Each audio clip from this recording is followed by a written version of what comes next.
നിങ്ങളുടെ ഫിറ്റ്നസ് ആവശ്യങ്ങൾ നിറവേറ്റാനായി ചേലക്കരയിൽ ഇതാദ്യമായി ഇന്റർനാഷണൽ ക്വാളിറ്റിയിൽ ഒരു AC fitness centre. Brand box fitness. നിങ്ങളുടെ ഫിറ്റ്നസ് ഇനി ഞങ്ങളുടെ ഗ്യാരണ്ടി. കൊണ്ടാഴി സർവീസ് സഹകരണ ബാങ്ക് തെരഞ്ഞെടുപ്പിൽ തർക്കം മുറുകുന്നു. ഗ്രൂപ്പ് സമവായങ്ങൾ ലംഘിച്ചുകൊണ്ട് ബാങ്കിലെ വൈസ് പ്രസിഡന്റ് സ്ഥാനത്തേക്ക് തെരഞ്ഞെടുപ്പ് നടത്തിയെന്ന് മുൻ bank president P. Sulaiman. Party വിരുദ്ധമായ പ്രവൃത്തിയാണ് നടന്നതെന്നും DCC പ്രസിഡന്റിന് പരാതി നൽകിയിട്ടുണ്ടെന്നും ജനങ്ങളെയും സഹകാരികളെയും പാർട്ടിയെയും വഞ്ചിക്കുന്ന ഇത്തരം പ്രവൃത്തികൾക്ക് തടയിടണമെന്നും P. സുലൈമാൻ പറഞ്ഞു.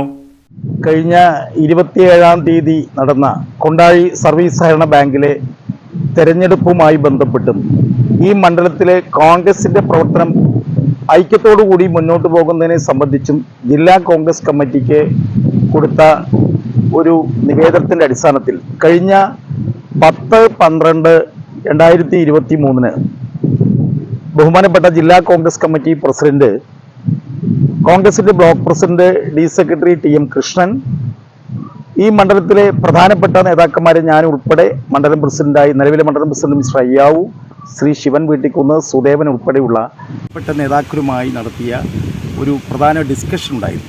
ഡിസ്കഷനിലെ തീരുമാനം എന്ന് പറയുന്നത്, പ്രധാനപ്പെട്ട തീരുമാനങ്ങളിൽ എന്താണെന്ന് വെച്ചാൽ, വളരെ ഈ സംസ്ഥാനത്ത് തന്നെ മാതൃകയായ രീതിയിൽ നിലവിലെ ഭരണസമിതി അംഗങ്ങൾ മാറി നിൽക്കണമെന്ന് പറയുകയല്ല, അതിൽ ഒരു തീരുമാനം അദ്ദേഹം പറഞ്ഞു, നിങ്ങളെല്ലാവരും ഒന്ന് മാറി ആ മണ്ഡലത്തിലെ ഇന്നത്തെ ഒരു സാഹചര്യം ഭംഗിയാക്കുവാൻ എല്ലാവരും ഒന്ന് മാറി നിന്ന് പുതിയ ഒരു ടീം ഭരണസമിതി അംഗങ്ങളായി നമുക്ക് മത്സരിപ്പിക്കാൻ കഴിഞ്ഞാൽ അത് പാർട്ടിക്ക് സുഗമമാവും. ആ കാര്യം സുലൈമാൻജി നിലവിലുള്ള പ്രസിഡന്റ് നിലയിൽ നിങ്ങൾ ഒന്ന് ചിന്തിച്ചാൽ തിരക്കില്ല എന്ന് പറഞ്ഞപ്പോൾ 100% ഞാനതിനെ സ്വാഗതം ചെയ്തുകൊണ്ട് 10-25 വർഷമായി സഹകരണ രംഗത്ത് സജീവമായി നിൽക്കുന്ന ഒരു സഹപ്രവർത്തകൻ എന്ന നിലയിലും നിലവിലെ സംസ്ഥാന സഹകരണ യൂണിയൻ മെമ്പർ, തലപ്പള്ളി താലൂക്കിലെ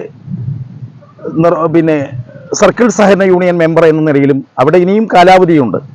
അതൊക്കെ നഷ്ടപ്പെട്ടാലും ശരി, പാർട്ടിയുടെ സുഗമമായ പ്രവർത്തനത്തിന് ബഹുമാനപ്പെട്ട DCC പ്രസിഡന്റ് അങ്ങനെ ഒരു സജഷൻ വെച്ചപ്പോൾ ഞാൻ അംഗീകരിച്ചു.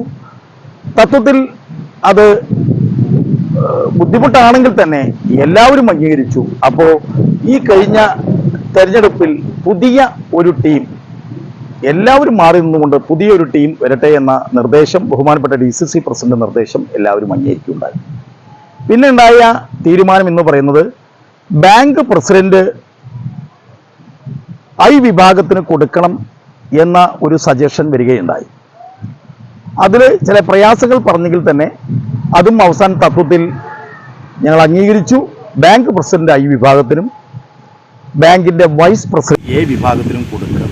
അതിന് പകരമായി മണ്ഡലം കോൺഗ്രസിന്റെ പ്രസിഡന്റ് ധാരണയാണെങ്കിൽ തന്നെ അത് കയ്യോടെ നിങ്ങൾക്ക് എഴുതി തരാം എന്ന് അദ്ദേഹം വാക്ക് ചെയ്തു. ഞങ്ങളത് അംഗീകരിച്ചു. A വിഭാഗം അംഗീകരിച്ചു. അപ്പോൾ പ്രസിഡന്റ് I വിഭാഗത്തിന് കൊടുക്കാൻ തീരുമാനമായി. വൈസ് പ്രസിഡന്റ് A വിഭാഗത്തിന് കൊടുക്കാൻ തീരുമാനിച്ചു. മണ്ഡലം പ്രസിഡന്റിന്റെ ചുമതല മോഹനൻ പാറത്തോടിക്ക് കൊടുക്കുവാനും തീരുമാനിച്ചു. ആ തീരുമാനം കഴിഞ്ഞു. വളരെ സന്തോഷത്തോടു കൂടി ഞങ്ങൾ പിരിഞ്ഞു. പാർട്ടിയുടെ ഐക്യത്തോടുകൂടിയുള്ള പ്രവർത്തനത്തിന് നേതൃത്വം കൊടുക്കാൻ കോൺഗ്രസ് പ്രവർത്തകരുടെ യോഗം കൂടി. ശിവൻ വീട്ടിക്കുന്നിനെ ചെയർമാനായി തെരഞ്ഞെടുത്തു. ബ്ലോക്ക് കോൺഗ്രസിന്റെ പ്രസിഡന്റ് ശ്രീ PM മനീഷ്, ജില്ലാ Congress committee secretary TM Krishnan, ഞാൻ ഉൾപ്പെടെയുള്ള എല്ലാ നേതാക്കന്മാരും പങ്കെടുത്ത ആ യോഗത്തിൽ ചെയർമാൻ ശിവൻ വീട്ടിക്കുന്നും, തെരഞ്ഞെടുപ്പ് കമ്മിറ്റിയുടെ കൺവീനറായി മോഹൻ പാറത്തോടിയെയും തെരഞ്ഞെടുത്തു. ആ കമ്മിറ്റി സുഖമായി പ്രവർത്തിച്ചു. ഈ പുതിയ പാനലിനെ സഹകാരികളും കോൺഗ്രസ് പ്രവർത്തകരും ആത്മാർത്ഥമായി സ്വീകരിച്ചു. നല്ല മെജോറിറ്റിയിൽ കഴിഞ്ഞ 27-ാം തീയതി നടന്ന തെരഞ്ഞെടുപ്പിൽ കോൺഗ്രസിന്റെ ഒറ്റ പാനൽ ബഹുഭൂരിപക്ഷത്തോടുകൂടി വിജയിച്ചു. പക്ഷേ ആ വിജയിച്ച ശേഷം ഇന്നലെ 27-ാം തീയതി നടന്ന തെരഞ്ഞെടുപ്പിൽ തീർച്ചയായും ജില്ലാ കോൺഗ്രസ് കമ്മിറ്റിയുടെ തീരുമാനത്തിന് വിരുദ്ധമായി ആ തീരുമാനങ്ങളെ കാറ്റിൽ പറത്തിക്കൊണ്ട് നിലവിലുള്ള കോൺഗ്രസ് പ്രവർത്തകരെ, പാർട്ടിയുടെ ഈ മണ്ഡലത്തിലെ പ്രവർത്തകരെയും സാധാരണക്കാരായ ആളുകളെയും സഹകാരികളെയും ദുഃഖിപ്പിച്ചുകൊണ്ട് പാർട്ടിയുടെ തീരുമാനത്തിന് വിരുദ്ധമായി പ്രസിഡന്റും വൈസ് പ്രസിഡന്റും ഏകപക്ഷീയമായി മെജോറിറ്റി അവർക്കുണ്ട് എന്ന ധാരണയിൽ അവർ തെരഞ്ഞെടുത്തു. വൈസ് പ്രസിഡന്റായി ജില്ലാ കോൺഗ്രസ് കമ്മിറ്റി തീരുമാനിച്ച എ വിഭാഗത്തിൻ്റെ ടി കെ കൃഷ്ണൻകുട്ടിയെ അവർ മത്സരിപ്പിക്കാൻ സമ്മതിച്ചില്ല. ആ ധാരണ പൊളിച്ചുകൊണ്ട് ഐ വിഭാഗമാണ് വൈസ് പ്രസിഡന്റായി തെരഞ്ഞെടുത്തത്. ഇത് തികച്ചും പാർട്ടി വിരുദ്ധമായ ഒരു നടപടിയാണ് എന്ന് ജില്ലാ കോൺഗ്രസ് കമ്മിറ്റി പ്രസിഡന്റിനെ രേഖാമൂലം DCC സെക്രട്ടറി എന്ന നിലയിൽ ഞാനും അതുപോലെ തന്നെ നിയുക്ത മണ്ഡലം പ്രസിഡന്റ് ശ്രീ പാറത്തുരി മോഹനും അദ്ദേഹത്തെ അറിയിച്ചു. അദ്ദേഹം അതിന് ഉചിതമായ നടപടി എടുക്കാമെന്ന് ഉറപ്പ് തന്നിട്ടുണ്ട്. അത് എടുക്കും എന്നാണ് എൻ്റെ വിശ്വാസം.